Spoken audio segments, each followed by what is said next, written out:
وشەویستەکان تەوفیق و خوای بەمانە و وستەرەی گرد و بەرەکە خراپەکاری و ئاسانکردە و تەسهیلات جەبەرە خاسەکانە جەلایەن و خوای و جەل جەلالو پێی عەبدەکەیش.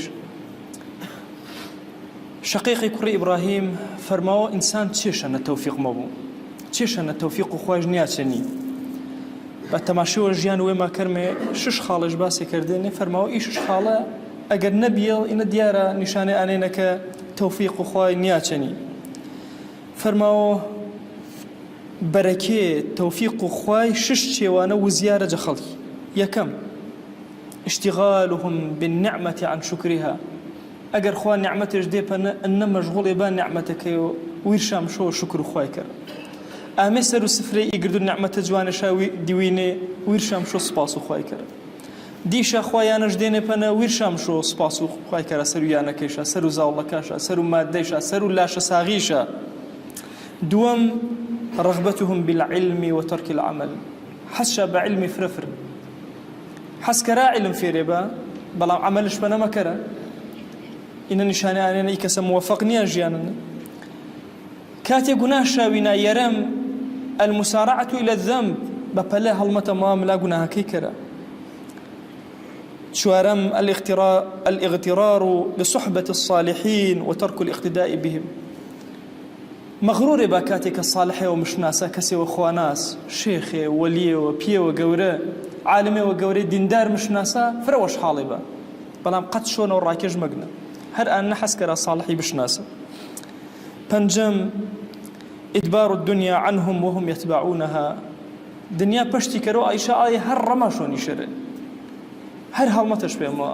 ئەی نیشانێ تەوفیق نەبیێن چی مەسەلێنەوە بەرەو تەوفیقی شاوەنە و زیانەرە.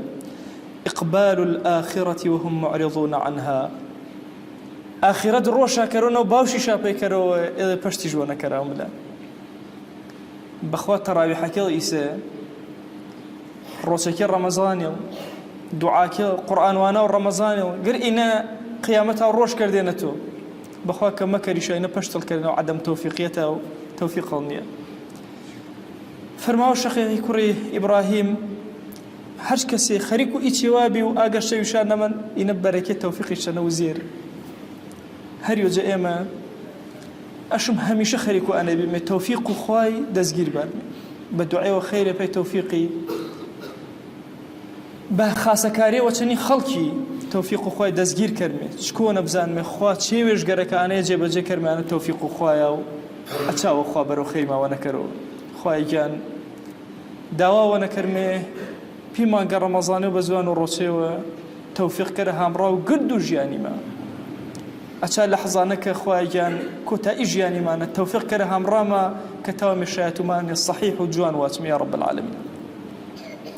وأوصيكم أيضا بالصلاة والسلام على رسول الله صلى الله تعالى عليه وسلم، حيث أمرنا الله تبارك وتعالى في محكم تنزيله قائلا: إن الله وملائكته يصلون على النبي يا أيها الذين آمنوا صلوا عليه وسلموا تسليما. اللهم صل على سيدنا محمد وعلى آل سيدنا محمد وبارك على سيدنا محمد وعلى آل سيدنا محمد كما صليت وباركت على إبراهيم وعلى آل إبراهيم إنك حميد مجيد. اللهم اغفر للمؤمنين والمؤمنات وللمسلمين والمسلمات ولمن أنشأ هذا المكان. اللهم أعز الإسلام والمسلمين وأهلك الكفرة والملحدين. اللهم انصر من نصر الدين واخذل يا رب من خذل الإسلام والمسلمين. اللهم آت نفوسنا تقواها فزكها أنت خير من زكاها، أنت وليها ومولاها. اللهم لا تدع لنا في مقامنا هذا ذنبا إلا غفرته ولا عيبا إلا سترته ولا حاجة من حوائج الدنيا إلا قضيتها ولا مريضا إلا شفيته ولا عاصيا إلا هديته ولا شابا إلا أصلحته ولا أسيرا إلا فرجته ولا مجاهدا في سبيلك إلا نصرته. آمين آمين والحمد لله رب العالمين. أقم الصلاة يرحمك الله.